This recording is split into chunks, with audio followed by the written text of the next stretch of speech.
Welcome back to another episode of Father Time. I'm Matt McBrayer, and with me is Chase Green. How you doing, Chase? I'm doing well, just enjoying this up and down weather in Oklahoma as you are. Yeah, it's been pretty awesome. We've been talking about the weather here because I don't know what it's doing everywhere else, but here in Oklahoma, February has been so nice. It's been like spring, and then it's supposed to get cold tomorrow, um, maybe for a Yes. couple of days. Yeah, So so we were approaching 90 yesterday, and tomorrow the wind chills are supposed to be in the low 20s. So fun times. yeah, the temperature in my car said 96, and I was like, I didn't expect to see that this soon. But yeah, 96 yesterday. Crazy. So yeah, enjoying it. Looking forward to real spring when it comes. But we've got March to deal with, and you can get 8 inches of snow in March, and so yeah, Or we're uh, or living in Tornado Alley, we might get tornadoes. yeah. Well, I was thinking about that right now because the winds start blowing really, really good. All you need is some warm weather and it to get cold real quick. So, Yep. but yeah, all right. Well, let's think about some things here on this episode. We are season 3, episode 3, and we are the theme this season is leading by learning. I've talked a lot about Bible study. And today we're learning to be consistent. So, when we're thinking about this, some things, have kind of recently come to our attention. We've been talking about a few things recently along these lines. There's been, this is something that's kind of constant. So it's not like there's any one thing that you can hang your hat on and go, oh, I think Matt and Chase are talking about XYZ, because this is something that's pretty constant. I used to say that I was disappointed a lot in the brethren because I would see them post something on Facebook and I go, why did you do that? I had a preacher a few years back that posted something on Facebook that had a curse word in it, and I didn't know there was a curse word in it. I was at the time, most people I think watched these videos without any sound, and I had watched it without sound and plugged it in because I started laughing, and the kids were like, "What are you laughing at?" So I plugged it into the car so that they could just so I could charge my phone, I guess, and then it came over the speakers right at the time that the curse word was, and I was like, "Oh man, I'm so sorry, I didn't know." And I reached out to this brother, and he didn't feel the need to take it down. He was like, "Man, like this is pretty bad. This is pretty bad stuff here." And but there's things like this all the time. We just need to learn to be consistent. That goes for any Christian.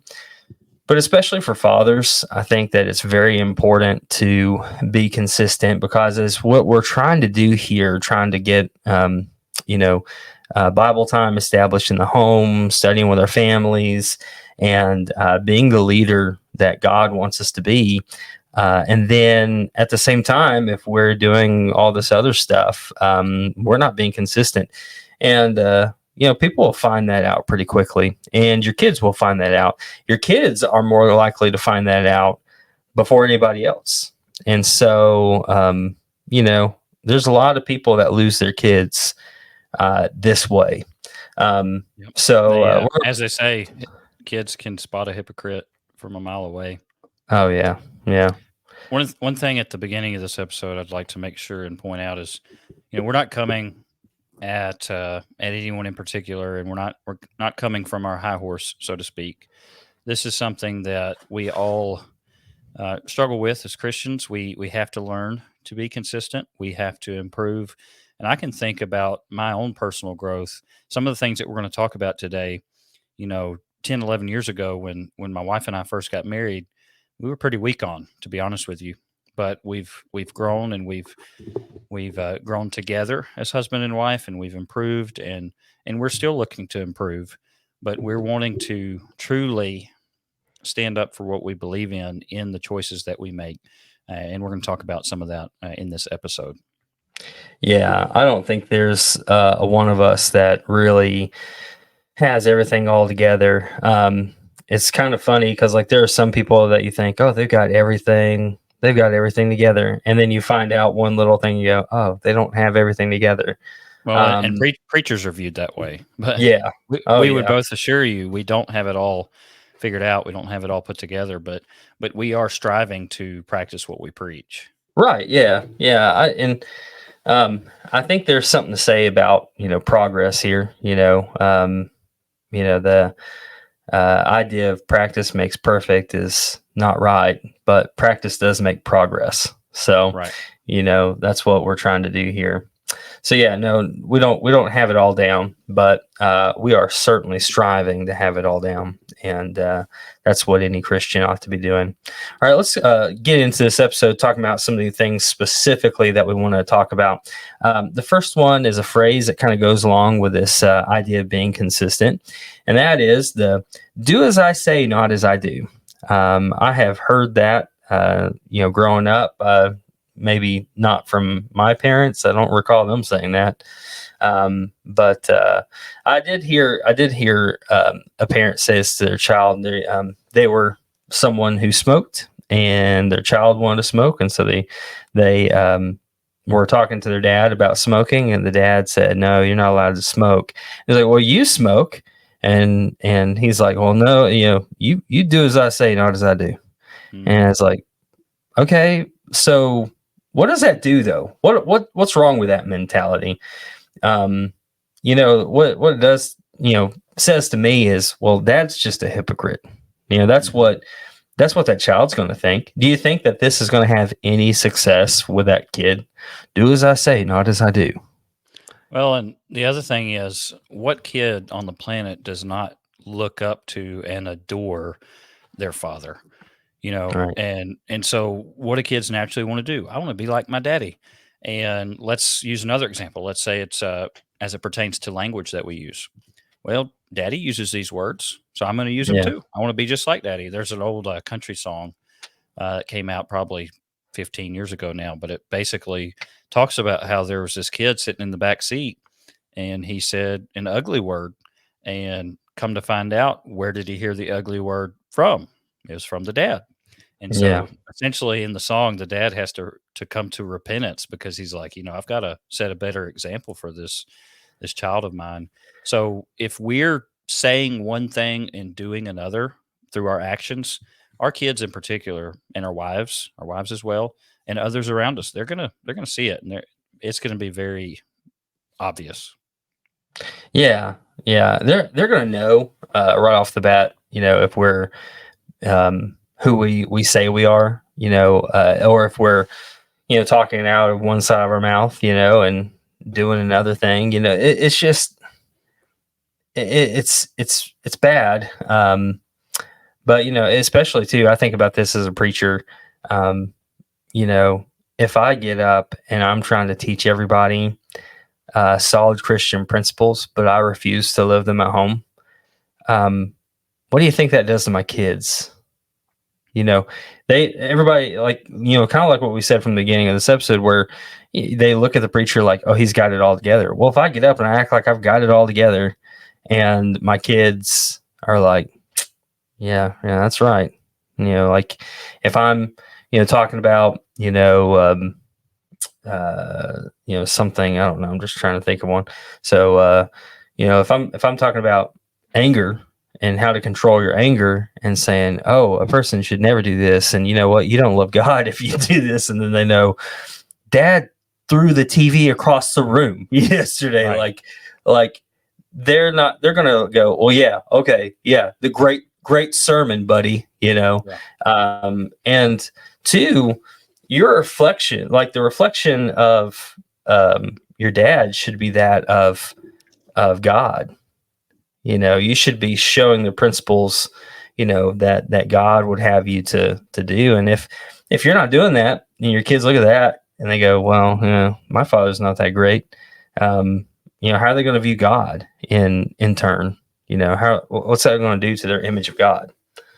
Yeah. So, And I think that hypocrisy in us, when our children see it, it breeds hypocrisy in them. Oh, well, we're just mhm, going to play church. We're going to we're going to go and be with the brethren on Sunday and we're going to act this way, but then all the rest of the week we're going to act totally differently.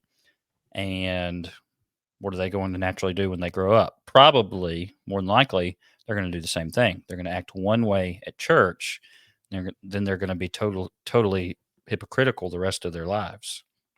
Right. Yeah. Yeah. No, this just kind of works its way out in different things. But um, moving on, let's think about this. I think just kind of trying to dissect this a little bit and try to figure out how we've come to where we're at. I kind of think about Christianity and how people often treat it as kind of a sideline religion. Like, I don't, yeah, I was baptized, but, I don't do anything. Almost like it's a spectator sport, like I've always said, something like NASCAR is a spectator sport. It's not meant for everybody to do, um, I'm starting to think a lot more things are spectator sports as I get older. I'm like, I don't want to get hit like that. That's a spectator sport. Football's a spectator sport. But when you look at Christianity, it's not a sideline religion. It's a doing religion. You need to be doing things. Yeah, I think the devil's pretty happy that there are a lot of people who want to be Christians in name only and not participate in various things. And, do you have any thoughts on that? Yeah, I think this is a big problem. No, totally. I definitely agree. I think that if we're not extremely careful, we have a tendency to want to compartmentalize things. And Yeah. so people want to compartmentalize their faith. And we need to realize, rather than saying 100% of my life is dedicated to Christ, 100% of my life belongs to Christ, which implies that my entertainment choices belong to Christ, my politics belong to Christ, my home life, my work life, my married life, my hobbies, all of it belongs to Christ, as well as my church life, quote unquote. Really, all of it is our church life, whether we're at the All right. church building or not. And that's kind of the premise of my main podcast at the network, Everyday Christian Podcast, because we are always Christians. We should always act like Christians. So let's not compartmentalize our faith into little boxes where we say, okay, well, I'm at church, so I'm living for Jesus right now, but then the rest of time is my time to do whatever I want. No, all of our lives, 100% of it, should be dedicated to Jesus. And if I act like a Christian at the church building, but then act totally differently everywhere else, then Satan's got me, because my influence is going to be ruined for my wife and my children and for everybody else around me if I'm doing that. Yeah. Yeah. And, another question is, do people know that you're a Christian? All those people around you, they know you're a Christian. I don't know if I've told this on the podcast in previous seasons or not, but true story. This guy came up to me. I had, shortly after preaching school, I'd gone to this congregation, and I enjoyed preaching there for the little that I did. But there's a guy there, and he started becoming like really serious about being a Christian. He was learning to be consistent, and he worked at this place for 20 something years, and we got to talking about evangelism a lot in the pulpit. And I said, do people at work know that you're a Christian? Do people at school know that you're a Christian? And he took that to heart, which I had no idea. It was pretty great when he told me about this, because I was like, I had no idea, like that the sermons were getting anywhere. But he said, you know what? I'm gonna talk to one of my friends here at work. And so he did. And then this guy said, "Oh, you're a Christian?" He goes, "Yeah, yeah." And he goes, "Well, where do you go?" And he said, "Well, I'm a member of the Church of Christ." And he goes, "No way! I'm a member of the Church of Christ too." And he said, the guy like got all excited, but he said, "I felt so ashamed." He said, "Because neither one of us lived in such a way that either of us thought the other one was a Christian. And he said, and we've been working together for 20 years.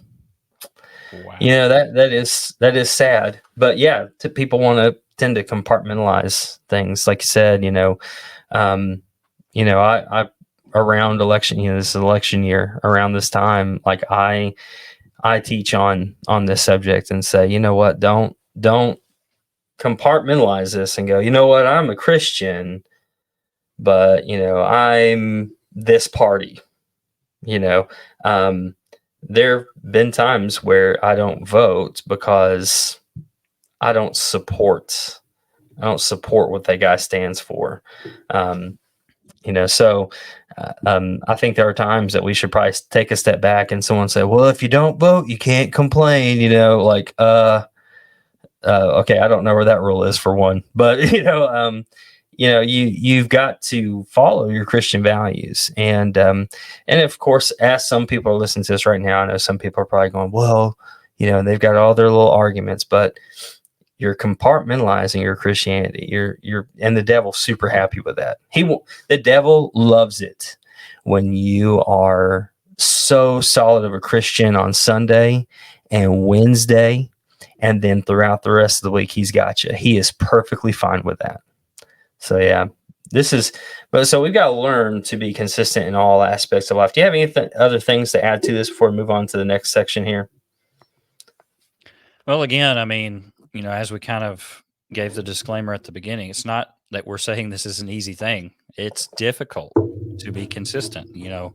and I don't know if anybody ever figures it out 100%. I mean, because we have a tendency to, because of our struggles, find inconsistencies in the way we live our lives. And if we're going to have an honest heart that is open to repentance and open to uh, being molded by the Word of God, then when we read something in God's Word and we say, "Oh, I haven't been living that way," and we find that inconsistency in our life, then we have to have the kind of heart that's willing to change and do better.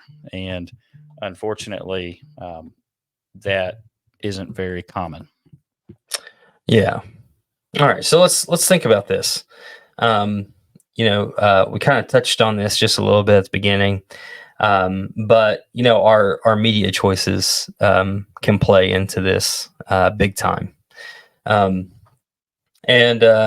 I'll have to say this, that my in-laws really did a good job with their three girls in this regard, and I've gleaned a lot from my wife and my in-laws on this subject in particular, because I know that, man, I was a huge movie fan. Like, just, man, I had a pretty big DVD collection at one point in time. I had like 300 DVDs. I have probably a fraction of that now because not all that stuff's worth watching. And there's another preacher that I knew really well growing up, and he helped guide me in this regard as well. He's the first guy to get me thinking on this, and I thought, yeah, I need to kind of change the way I look at what I'm watching, like what I'm doing with this. Because, I just didn't have too much of a problem with anything I was watching. When I became Christian, I was like, I probably shouldn't watch anything with nudity in it. There you go. That's a good line. And that was the only line I drew. Everything else was fair game.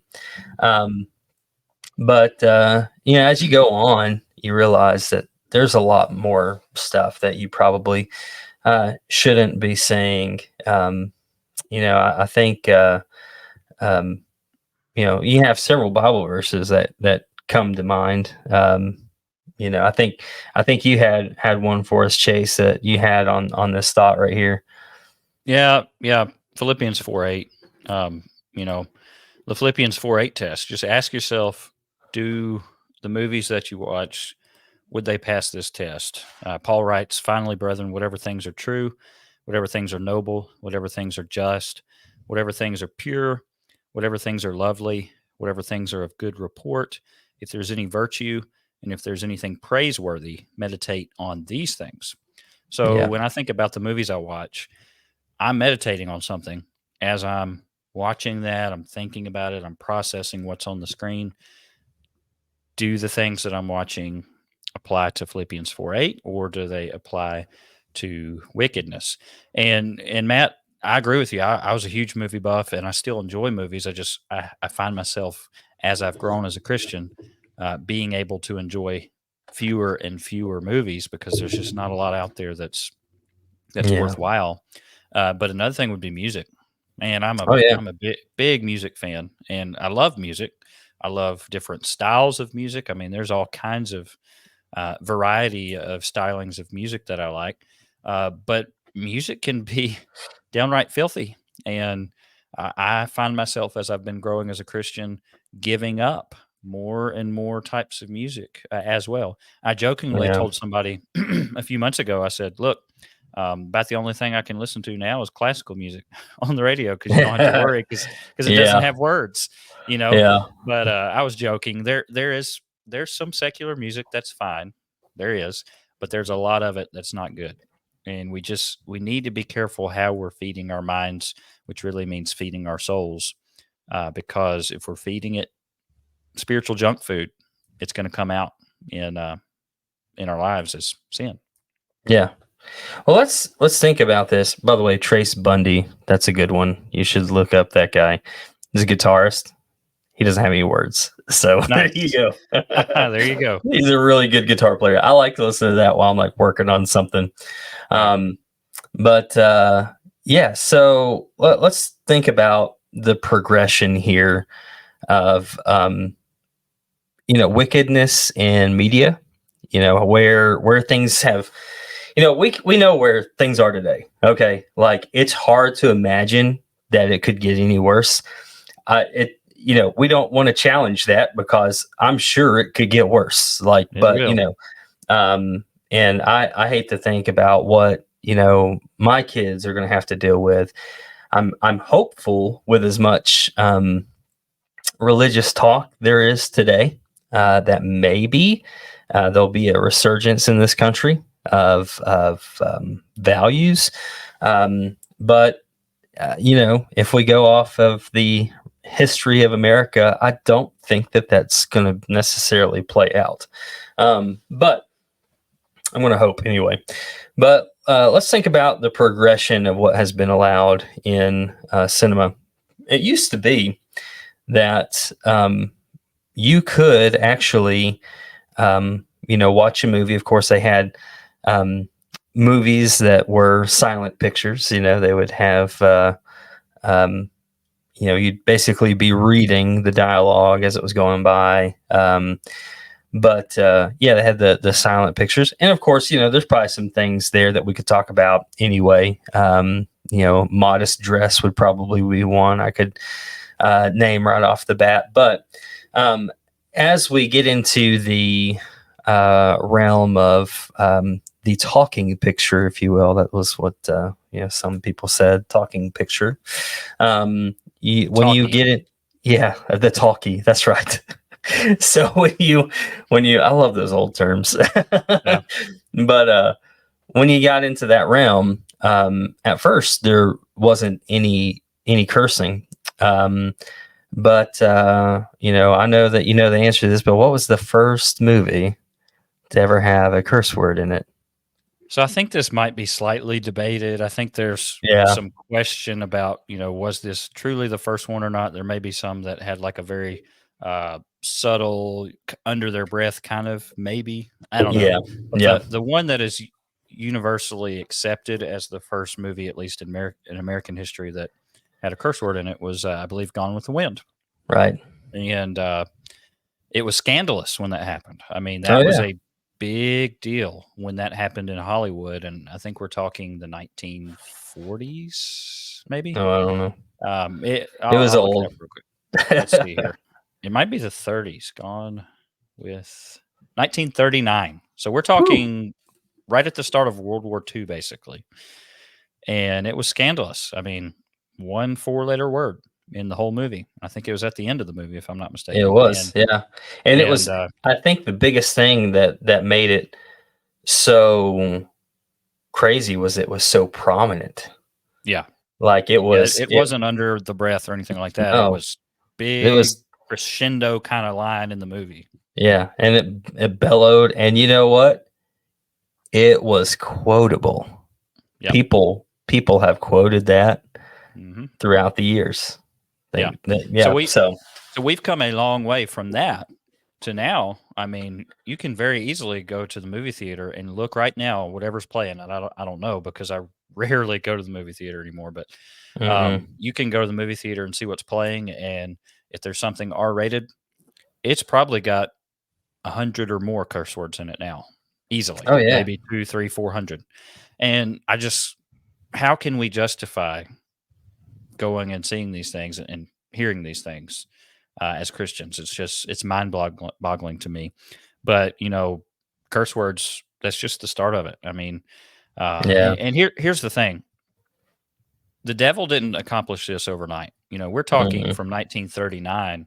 It won't be long, and we'll be 100 years past that. yeah, And it didn't happen overnight. How did we get to where we are now? Well, he accomplished it incrementally. The devil did. And mhm, so, he's got his first curse word moment, and then they mix in a few more here and a few more there, and now you get to where you've got hundreds of curse words in movies. yeah, What about sexual stuff? yeah, Well, there was a time in our country where that wouldn't have flown. You know, mhm, typically a mainstream movie. I realized that there was some seedy, different kind of things that was hard to get your hands on, even in older days. But mainstream movies, no way. Sexuality, that's not allowed. Uh, but the devil could get his foot in the door in other ways. yeah, Lying, oh, mhm, let's mix in a little lying here. And Andy Griffith, he was bad about it. mhm, I Love Lucy, same thing. yeah, Old shows like that, which are mostly clean, quote unquote. But mhm, he'd put that lying in there, different things like that. So what is he doing? He's desensitizing us to various sinful practices yeah. through our entertainment choices. Yeah. I mean, listen, it's funny when I mean that's a coarse jesting as described in Ephesians is it's still funny, Um that's part of the problem is that Yeah, it's not like, oh no, that's it's like it catches you off guard and it is funny. It's like, the in the show where the kid breaks something and they're getting in front of everybody and the parents are like, well, who broke the cookie jar? Who broke mom's vase? And they're like, oh, I don't know, and it's a right. little cute kid. I don't, the dog probably, it's just And then something. you watch him dig himself into further and further hole Yeah. as he's Yeah. trying to spin this web. I also think of, profanity. What does that word mean? Profanity means to take something that is holy or clean, acceptable, and to Hmm. profane it, to tarnish it, to make it Hmm. unholy, Yep. unclean, unacceptable, or to blaspheme it, to make fun of that which is holy. That's profanity. And so when we use that term to describe foul language in movies, that's really what we're meaning. We're taking things that Oh would yeah. have been clean and we're mixing in a little dirt here and a little dirt there, and we're adulterating that and making it totally unclean. Yeah. Now, uh, this illustration, I've used it before. And I've used it several times, and I had heard it used when I was a teenager. And but um, I've had to change it sometimes. But if you take a bottle of water, and I did this at a youth event one time. I took a bottle of water, and it was a hot day, and I was like, "Is anybody in here thirsty?" And and some people raised their hand, and I was like, "Oh yeah." I was like, "I've got a bottle of water here. Would you like a bottle of water?" And like these kids were, "Oh yeah, yeah, yeah, please." Like, and I said, "Okay, well, just so you know, I did go into the bathroom and I took a dropper and I went to the toilet and I got one drop of toilet water and put it in here." And the hands start going down. Like, Right. no, I don't want that. And I'm like, wait a second, it had been flushed. It's fine. It was clear water. And people are like, yeah, but that's not clean water. That's not good. And And what's crazy, to use your metaphor, yeah, people, Christians, in trying to justify watching utter filth. Okay, yeah, hmm, let's just be blunt. Trying to justify watching utter filth. They're not even talking one little dropper, to oh use your yeah, no, metaphor. They're yeah, talking like dropper after dropper after dropper after dropper hmm, of just totally um, adding filth to the so-called entertainment. yeah, yeah, yeah. The one drop is like Gone with the Wind. you know, Right. Yeah. then you look at some of these movies today, and it's like, well, 50% of this water bottle came from the toilet. Do you want it now? Right. Yeah. Nobody in their right mind wants that. Right. It's disgusting. But yeah, we have come a long way, and we've talked about this. You and I have about the fact that there were movies that we watched as a kid. And I think, in my mind, growing up, I was like, like 80s and 90s, stuff wasn't that bad back then. And then I started watching it going, oh, like Yeah. I remember turning on the Karate Kid and going, whoa, sorry guys. I thought this was completely clean, and, yeah, so we had to watch that one filtered. But yeah, so do you have anything else to add to that? For I almost jumped in that next section without even thinking about it. But Well, no, um, that's fine. That's a good lead in. I was just going to say I'm in the same boat. I mean, yeah, I've gone and tried to rewatch some movies that I watched when I was a kid. I'm like, oh, kids, look, this is a great movie. And then like 5 minutes in, I'm like, okay, turning that off. yeah, It yeah, just we've become so desensitized that I think for me and my wife, I know, having kids has really helped us in this regard. We're wanting to protect them and we're wanting to protect their purity. And when we watch something, we're like, whoa, whoa, whoa, we don't allow that kind of language in our house. Hey, let's turn that yeah, off. I think that has really helped us to sharpen sharpen ourselves in this area for our own selves, because we're also concerned about wanting to set a good example for our children as well. yeah. So we both do this, I know, and that is use some kind of a filtering service um, for watching movies. There are other things that you can do to kind of see. We'll look up things before we go see them if we can see them in the movie theater. There are ways to do that. We'll do like Common Sense Media. Um, you can look on there. You can get an idea. It's not run by Christians. It's just parents basically. And so yeah, we'll go by there and look at some of that, and that can sometimes be a good resource for like even books and stuff like that, because as you delve into this subject, you start realizing, I don't know that I want, my children to read this, I like, the Hunger Games, I believe, if my memory serves me correctly, that there was little in that. Um, Two glaring things, though. One is children killing other children. That's kind of rough. And then, I know it's like teenagers on down, but there's, Yeah. kids are killing kids. And then, on top of that, there is some, without a lot of description, there's nudity involved in it, and you're reading it. I guess you're not seeing it, but man, sometimes that might be the worst thing for your mind to just be going there. Can kind of Um, conjure up some further yeah, thought or temptation or yeah. I want my sons reading anything like that. But yeah, so you can get away with from some of the stuff um, by using some type of filtering service to kind of screen what you're going to watch a little bit. There's another one, screenit.com. You can look at that to see yeah. reviews on movies. But anyway, go ahead. What were you going to say? I was just going to say, so some options on filtering, VidAngel, ClearPlay. Those are a couple that I'm aware of. Mm-hmm. And then as far as different options for looking at what the content is, the ones that you have mentioned, also pluggedin.com is one. That one is the people who do focus on the family, which is denominational in Okay. nature.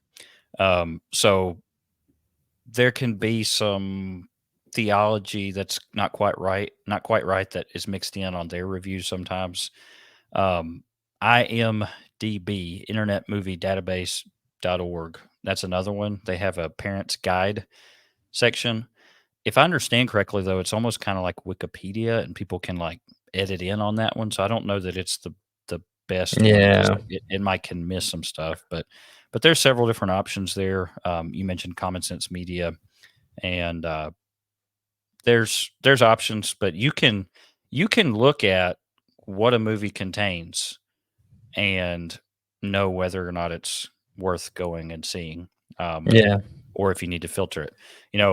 There's something about seeing a list in Word form, and like let's say that you go to pluggedin.com and it's got sections for here's the foul language, and it will list 20 instances of this word and 5 instances of that word and Right. 7 instances of this word. It'll list that for you, or the sexual content. And you got to be careful with this because it kind of describes some details that you might read there, but it'll tell you, hey, this is what's in here. And if Mm-hmm. you read it, um, I think just kind of zoning out and watching on a screen lends itself to being desensitized to things, versus if you go to one of these websites that will tell you what is in a movie and you read it, you're like, oh my, this is terrible. I can't believe we can't watch this. So using uh, one of these websites may help us to avoid accidentally going to the movie theater and stumbling into something really bad. Yeah. So there's another option that we use. So actually, we actually pay for all three services. I'm I think that they're somewhat in competition of each other, but like I don't care. I just like the fact that people are filtering stuff. So Right. I don't use ClearPlay as much as anything else, but I will still pay $8 a month just to support them. Like I really don't care. But I still have it. There's some things that I watch on ClearPlay every now and then. But the third option is enjoy movies your way. And that one's pretty good. You've got to be careful with it though, because there used to be a thing. I don't know if they still use this, but there used to be a thing called TV Guardian, Hmm. and you could hook it up to your TV, and it would mute when a curse word was coming up. But it was based off of TV captions, the closed captions, and so I think that's what they do on some of their stuff, just the closed captioning. But then they have what they call fully certified filters. And so you have to be careful about that, because like something might be fine to watch without cutting anything out. These days, I find that to be rare, just in my opinion, from the things that I've seen. So you got to be careful with that, because there's usually something that needs to be edited out for the sake of purity. But Yep. yeah, you're right on those filter settings. You gotta be careful, because if you're struggling with something, with a sexual sin, and then you go and you watch it, and you're like, oh, this is where that was. I'm gonna go find out what that was, or Yeah. you're looking at the settings and going, or maybe you go, I'm gonna turn those off so I can see that. Um, I rarely even look at those, to be honest. Um, I have gotten in trouble once because I was watching a show on VidAngel. It was Jack Ryan, actually, and evidently there was some nudity in Jack Ryan, and I had no clue. because it was all filtered out. It was all edited out, and I'm just watching it. It's like, you know, no, I didn't see any of that stuff. I didn't hear any words. I'm just watching, this, Jack Ryan TV series, and I've mentioned it to somebody, and they're like, "How can you watch that as a Christian?" And I was like, "Oh, I use VidAngel," and they're like, What is that?" I was like, "Oh yeah," but I have to kind of watch myself. I don't really talk Yeah. about movies because of that. Like, people are Right. like, "You watched that movie?" But like, yeah, and I had no clue that that was in it. So, Yeah. but yeah, you do have to guard yourself when it comes to those filters and make sure you're Yeah. not being tempted to go and check it out further. Yeah. We've cut the cord on things like Disney Plus and Netflix and things. I realize, some don't make the same decision we do on that, but um, there's a lot more bad than good on those kind of services. So you just got to be extremely careful if you do have them. We do have something called PureFlix, which is it's got a lot of faith based movies in it, which you've got to be careful with those too, because Yeah. you might find something come through that's false. But they're definitely mostly clean movies. I've even Hmm. had even on something called PureFlix, I've had occasionally, oh, there's some immodesty. What in the world? We'll have to Yeah. turn it off. So it's not even perfect. But as we have grown as Christians, we have tried to make small steps like that to where we're getting away from, the worst of what Hollywood's got to offer, and try to be as clean as we can, Yeah. and Right. making these good choices. And again, we're mainly talking about movies, but the same thing goes with music we listen to, books we read, etc. Yeah.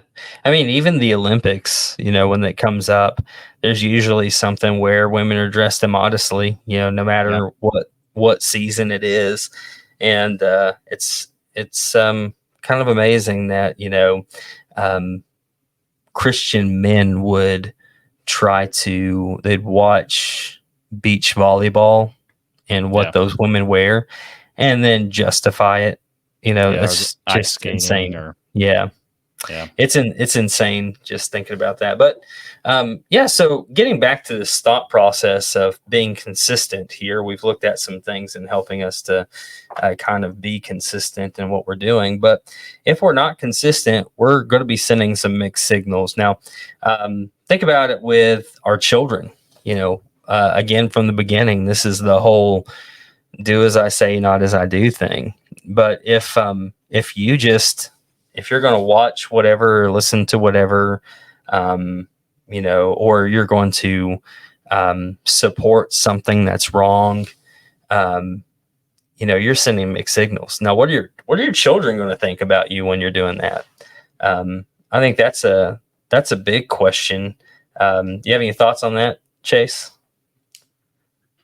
On what um, the what happens when we're sending mixed signals to our children on these things? well, number one, at the very least, it's going to confuse them. Right. And more than likely, like I said earlier, it's going to breed further hypocrisy. Not only are we going to be hypocrites if we're doing that, but more than likely, they're going to learn to do the same thing, to be Yeah. hypocrites as well, to compartmentalize their faith, to become play actors. That's what the Yep. word hypocrite means, a play actor, somebody who is fake, somebody who says one thing and does another, somebody Yep. who acts this way on the church grounds, but then acts totally different everywhere else.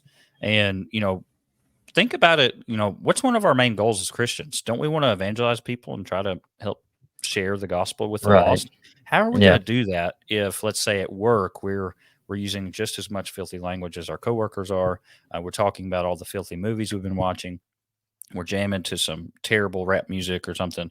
I mean, on and on we could go, listing examples of ways that our influence are going to be tarnished if we're not Right. consistent in practicing what we preach from the morals of God's word. Yeah. It's funny is that I maybe this is different just because I'm a preacher and I can, it's a little more prominent, as far as like people ask me, what I do, and I'm like, "Oh, I'm a preacher." I'm like, oh, okay, cool, that's cool. Um, but it's kind of funny. Before I moved, I was at this gym that was just a bunch of like, guys. It was a guys' gym. I mean, there were some women that came, but they weren't there when we were there. It was basically a man's gym. It had, powerlifting set up and all that so it was just, made for guys. And, I'd go in there and work out. And as soon as I walked in the room, we're like, clean it up. The preacher's here, and it was funny, but like people did clean it up. They're like, oh, okay. Yep. What's kind of interesting about that is that when people realized that I was, the preacher, and they'd come over and they'd joke with me and they'd be like, pray for me. This is going to be a heavy lift, And I'm like, okay. And so, but then like I had other people that were like, hey, like, I'm really struggling right now. Like, can you pray for me? And I'd be like, yeah, absolutely. So you can see that you're getting through to people. Yeah. But like, you don't have to be a preacher to do that. You can be a Christian and like, oh yeah, I'm a Christian. That's what I do. Oh, you're talking about what I do for a living. Oh, that's something different, and, so yeah, we've got to, we're sending mixed signals to the world when we're doing one thing and then we're saying something else. That's for sure. All right, let's kind of close out with some thoughts here from the scripture. Let's talk about keeping ourselves pure, because it's a big part of this anyway. How am I going to be pure? Am I being pure when I do these things? I know that I've told you this in the past, but there was this. I've been known for a long time to be somebody that doesn't watch filth, and I've been ridiculed for that. I don't really care. But I've been ridiculed for that quite a bit. And I had a person come up to me and talk about a movie one time. I think I know what movie it was, but I really don't know, and I don't want to mention it just for sake of what they're saying. But they went to watch this movie, and then they left the movie, and then they bragged to me that they left the movie, knowing that I probably would have done something similar, except I wouldn't have even gone. In the first place, right? I would have gone.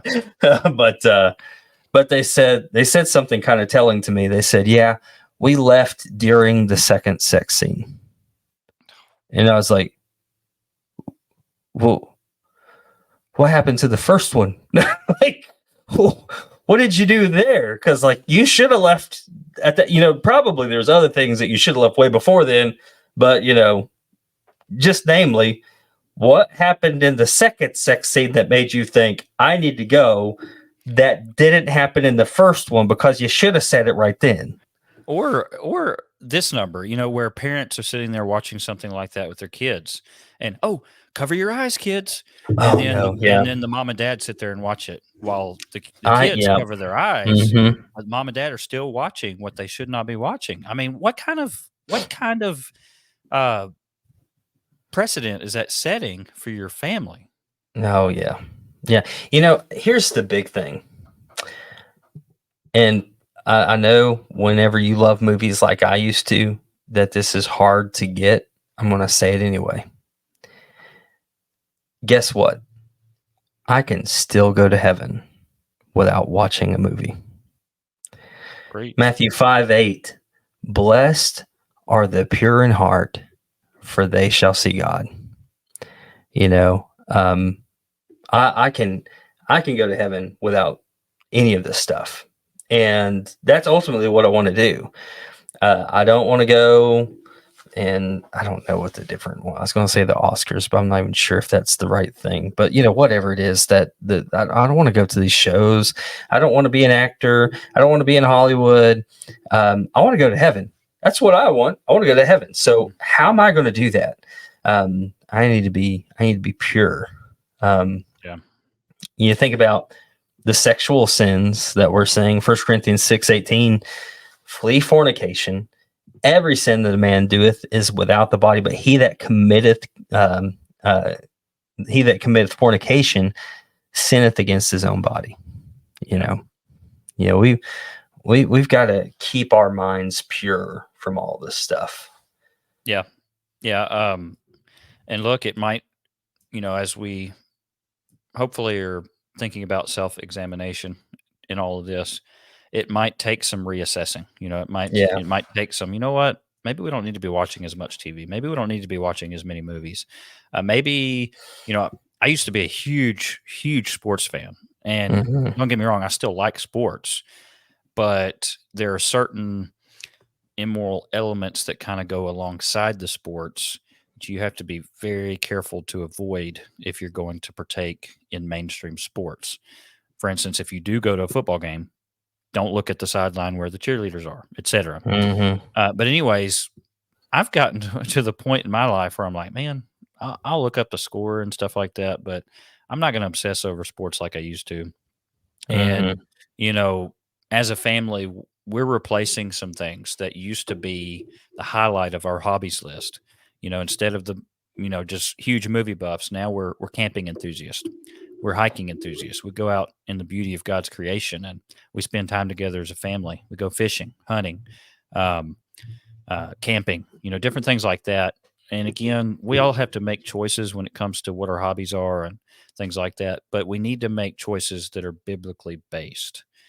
And if you find yourself idolizing something that's sinful, if it's entertainment or whatnot, and you're idolizing it and you're participating in it and it's sinful, why not do a reassessment of that, reevaluate it?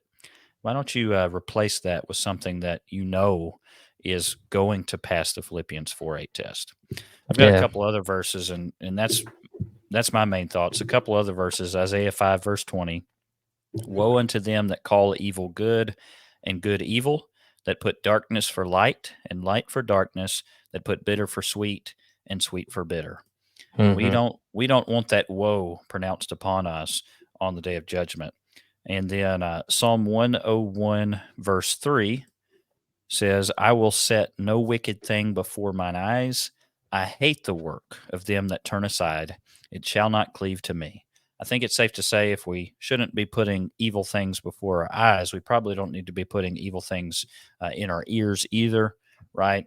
Um, Romans 1, verse 32, after listing many, many different sins, it tells us not only those that partake in those sins, but also those who approve of those sins are going to find themselves in trouble on the day of judgment. So, those are the verses I wanted to mention. Last thing I'll say, and then I'll turn it back over to you, Matt. And that is one time I saw Brother Don Blackwell talking about entertainment choices on one of his videos. And I'll never forget when he first said this. He said, look, I was visiting, I think it was an elder in the church or something one time, and I saw underneath his TV, it said, how dare I be entertained by the very things that put Jesus on the cross? I Right. think that's a good motto to live by when it comes to our entertainment choices. We don't need to be entertained by the things that put Jesus on the cross. Yeah. I think there's a lot of application to this, but Romans 13 and verse 14, um, but put ye on the Lord Jesus Christ and make not provision for the flesh to fulfill the lust thereof. Yeah. Um, get that kind of stuff away from you. I think there's a lot to be said about that. I think people, struggling with like pornography, need to, not be alone so long, or not, have their phones with them everywhere they go, or, all those kind of things. Um, that's the idea of making provision for the flesh. Yeah. I'm First not, Thessalonians First Thessalonians 5:22, abstain from every form of evil. yeah, yeah. So yeah, I've known of people that I've never had this problem. I never thought about it, but I had to buy water one time, and I went to a Walmart, and it was a smaller Walmart, and the water was on the same aisle as the alcohol. And I was there with another brother in Christ who evidently had a problem in the past with drinking. And I went into the aisle and noticed that he like hung back.